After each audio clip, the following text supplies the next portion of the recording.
In your business life, you are going to need partners. It's perfectly normal. Because no one man can do it all. No one man has every quality necessary to succeed in business, okay? You decide to open a flower shop or an IT company, whatever the fuck it is. You're going to have certain strengths, and more importantly, you're going to have certain weaknesses or certain deficiencies. So you want to partner up with somebody who can ameliorate those weaknesses, who can fill up those vacuums that you have in your knowledge or experience, right? That's the whole point. And of course, hopefully, you have abilities and virtues and what have you that will complement your partner so that, basically together, you're more than two guys individually working out on separate projects, right? Synergy and all that, right? Right. But, how can I put this? When you decide to have a partner, you better have your eyes wide the fuck open. And you got to pay attention. And real close attention to the track record of any prospective partner. Now let me explain. Recently, I had the opportunity to get involved in a business with an acquaintance of mine. And it would be a project that we were both very familiar with and could potentially be very lucrative. But, I had one conversation with this guy, and I knew that it wasn't going to work out. Let me describe the guy. Let's call him Sanchez. Not Dirty Sanchez, just Sanchez, okay? Sanchez. Now, Sanchez is a very, very charismatic and bright guy. He's a young guy, very energetic, 30, 31, something like that, right? And he's just, I like him. I mean, I think he's aces, right? He's just a terrific guy, really smart, and just terrific in all regards. I mean, very, very talented and very hardworking and very intelligent. But there's one problem with the guy. He doesn't play well with others. Now, in the time I've known him over the years, he's had 4 partners. 4 partners. And all of the partnerships have ended in some kind of drama. I mean, like catastrophic drama. I mean, just just horrible drama, right? And here's the worst part, the thing that just has me flummoxed. See, in all 4 of these partnerships, the business was booming. Yeah, that's the thing. The business was booming. See, if you get into partnership with somebody, and the business starts to sort of not really take off, and maybe the business fails. Well, obviously, in that kind of situation, there's going to be a lot of acrimony, because you spend a lot of time and effort in a business, and if the business just doesn't take off, if the business just falls flat, well, of course you're going to be upset, and that's perfectly normal, right? But if a business takes off, do you think you're going to have a problem with your partner? If a business takes off and you're making, money hand over fist, are you going to, get into a fight with a partner, or are you going to suck it up? I mean, imagine this situation. Imagine this. You're a great guy, and you have a partner, and he's a very capable partner, but he's an asshole for whatever reason. It doesn't matter. But you are working together with this asshole, and you guys are making a lot of money. I mean, 5 figures a month, say, just for the sake of argument, right? You're making a lot of money, but you're partnered with an asshole. What do you do in that situation? Because, of course, if you're partnered with an asshole and the business fails, then, you're going to exit the business. I mean, the business is failing and the guy's an asshole. I mean, come on, right? I mean, life's too short, right? Right. But if the business is a success and you're partnered with an asshole, what is the smart thing to do? Let me rephrase that. What does a man do? I always tell you that the difference between men and every other creature on the face of this earth is that men have the ability of self-control, the ability to control their fight or flight response, and rather than succumb to their emotions, to their fight or flight response, they control their emotions and use their reason, their logic, their knowledge, their good judgment to achieve the goals that they want, right? Now, when you go into partnership with somebody in order to form a business, what's your goal? To make money. Yeah, that's your goal.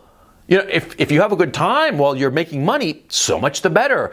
If you are in partnership with your best friend and you're having a wonderful time and you're making money, motherfucker, you scored the trifecta. Good on you, right?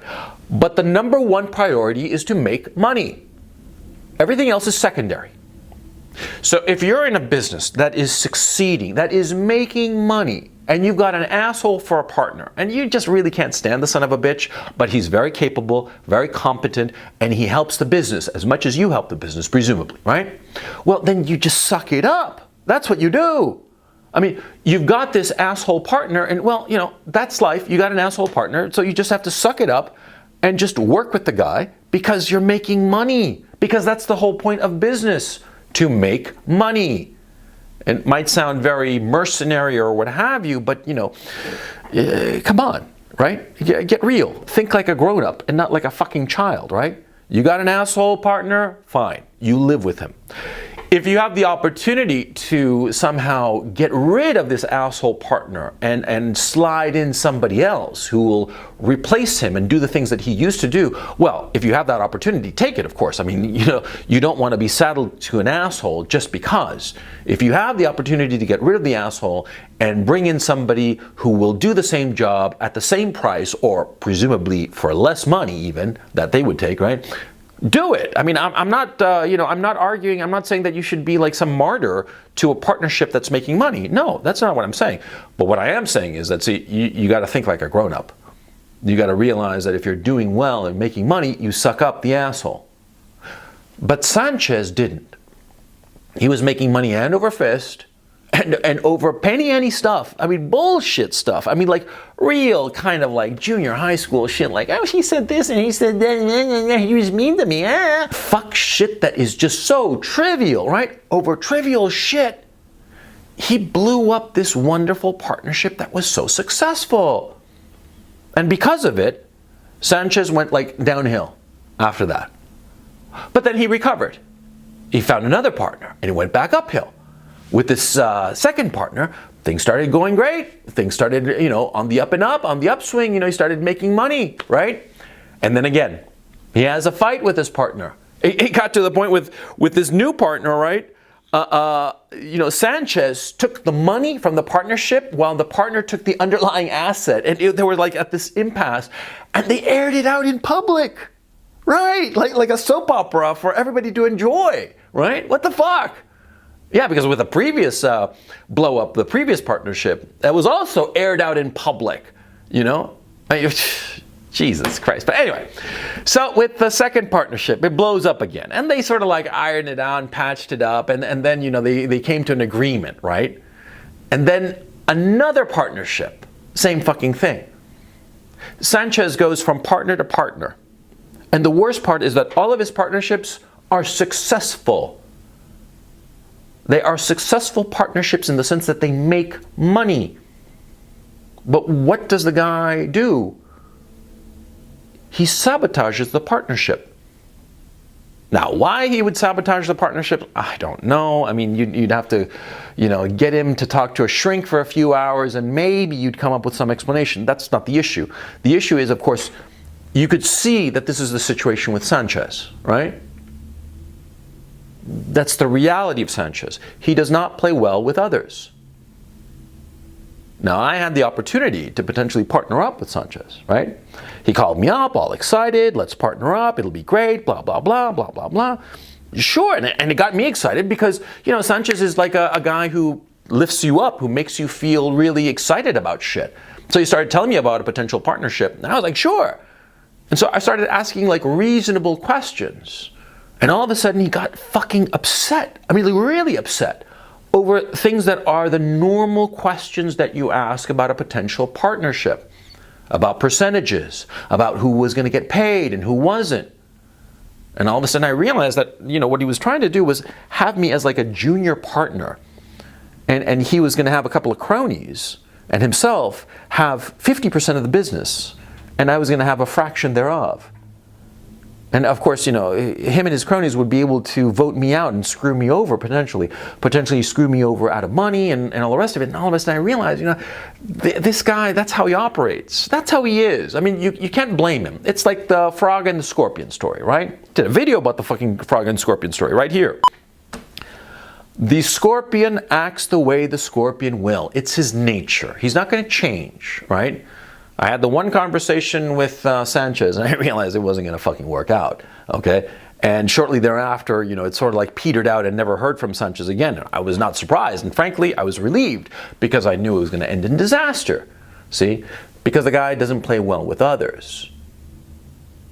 And the thing is, see, smart as Sanchez is, clever as he is, hardworking and energetic as he is, he's never going to amount to much because he's never going to be able to build anything. Because he's always going to sabotage the relationships, the business relationships that he has. He's always going to fuck things up because he's got a character flaw. And that character flaw is that he does not play well with others. Even though he recognizes that he needs partners because his own deficiencies are such that he needs somebody to help him. He's got enormous qualities, enormous talents, but he's got these character flaws, these character deficiencies that will lead him to fail every time. And it's not that the business fails because his business ideas are fucking brilliant. No, it's his inability to manage relationships. And this brings me, of course, to the wider point. See, business is an issue of relationships, of people. See? It's not an issue of how profitable something is. If mechanistically it can work. Most businesses on paper can work. And most businesses fail because the people involved are unable to work together in an efficient and productive manner. Because it's quite easy to figure out, if an idea is a stupid idea. And most stupid ideas, of course, never become a business. But most businesses that start have a fundamentally good idea. But most of them fail because the people working on them fail to interact properly and fail to adapt to the environment that they're in. That's what's going on. Now, Sanchez is the most egregious case of a man who consistently has good business ideas and starts them out, gangbusters, going great, and then he fucks it up because he sabotages his relationships. You want to be on your guard for any potential partner who's like that. You always want to have your eyes wide open insofar as a man who does not play well with others. A man who will destroy a relationship because of a relatively trivial difference of opinion. Because in every partnership, there are differences of opinion. That's the natural state of affairs. In every partnership, one guy is going to say that this is a good idea and the other is going to say that this is a good idea. Usually, it's somewhere in the middle. It's rare that one guy is on the right 100%. And it's exceedingly rare, vanishingly rare, for one guy to be right 100% of the time, okay? Most of the time, with two partners who are acting reasonably and rationally and not emotionally, if they have a difference of opinion, the answer is somewhere in between. And that's the point of having a partnership. See, the two partners will come together and figure out, oh yeah, this compromise is actually the best solution. It's the thing that will help us succeed, right? But when you got a guy who's ruled by emotions, a guy who cannot shut down his emotions and act rationally, a guy who can't be a man, then you don't want to partner with him. Not at all. I mean, I'm thrilled that I'm not partnering up with Sanchez, really. Because, I mean, the idea that he brought to me was a terrific idea, and it would have been so much fun to do it. But to tell you the truth, the time managing Sanchez's emotions, the time having to deal with his irrationality and his bullshit would have been exhausting. It would have sucked me dry, right? And I don't want that. And then eventually I know that once the business was successful, he'd find something trivial to completely destroy the relationship. Life's too short for me, and so I'm like glad that that didn't work out. But it's an object lesson. It's an object lesson for you. Study a potential partner's past. Look at his previous relationships. See if the relationships that he had previously, they fell apart because the business didn't succeed, which happens all the time, or if he sabotaged the relationship. If he sabotaged the relationship, you want nothing to do with such a guy, because that guy, that guy is just trouble, And he's never going to be able to build anything, and for you, it's just going to be heartache and misery and anger and lost time.